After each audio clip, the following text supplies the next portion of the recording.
aqui eu tenho mais ou menos um espelho do século XX, né, século XX e início do século XXI. Professor, mas calma aí, tá? Qual é a diferença? E aqui nós já temos o fim da escravidão. Nesse momento, nós já temos uma ascensão dos Estados Unidos. Todo mundo sabem de todo o processo que houve com a evolução de algumas economias, de algumas regiões, a partir da Revolução Industrial. Primeira Revolução Industrial, a Europa se fortalece muito. A partir da Inglaterra, a invenção das máquinas a vapor, todo aquele processo, né, de dinâmica da Europa. Depois, o que eu tenho? Depois eu tenho os Estados Unidos, a partir da Segunda Revolução Industrial. A partir da Segunda Revolução Industrial, vai marcar também o neocolonialismo do europeu na África. É uma segunda onda de colonização que vai ser uma migração incentivada pelos europeus para a ocupação de território. Professor, mas por que você está falando que tem um incremento, inclusive, de migração e uma intensificação? Porque até a primeira Revolução Industrial era controle de rotas comerciais. Aqui no Brasil, os portugueses, o professor de História já falou para vocês, provavelmente, das feitorias. Aqui, nesse caso, com a segunda Revolução Industrial, você tem que entrar no território, porque eu preciso de matéria-prima, de mercado consumidor, eu preciso de mais trabalho, mais produção. Então, eu tenho uma intensificação. Essa é a segunda onda. Uma onda que também casa com algumas guerras na Europa que provocam a fuga de alguns povos, né? Olha, o Japão está numa situação lá, que é o fim do shogunato. Mais uma vez, recorram à história lá, o fim do shogunato.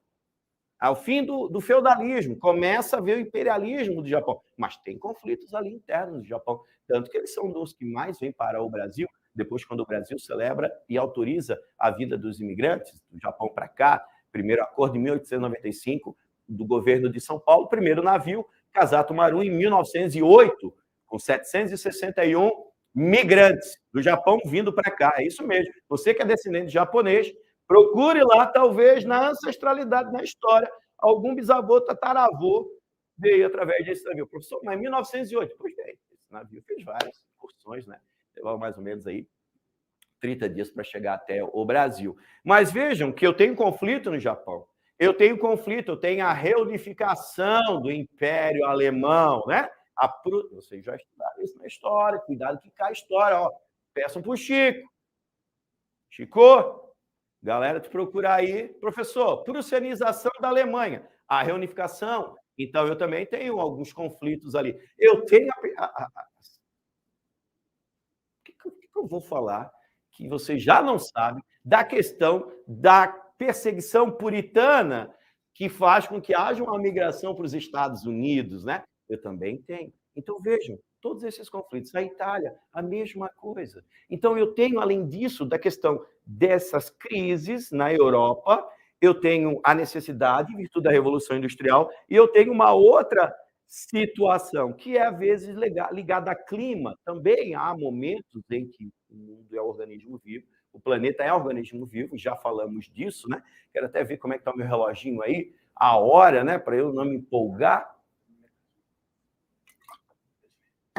E 7h30, horário de Brasília, é isso? Então, olha só, eu tenho algumas crises climáticas no final do século XIX, eu tenho alguns momentos que a crise na política, a crise dentro da agricultura faz. A Inglaterra, os ambientais na Inglaterra, os smog, algumas coisas que aconteceram lá, né?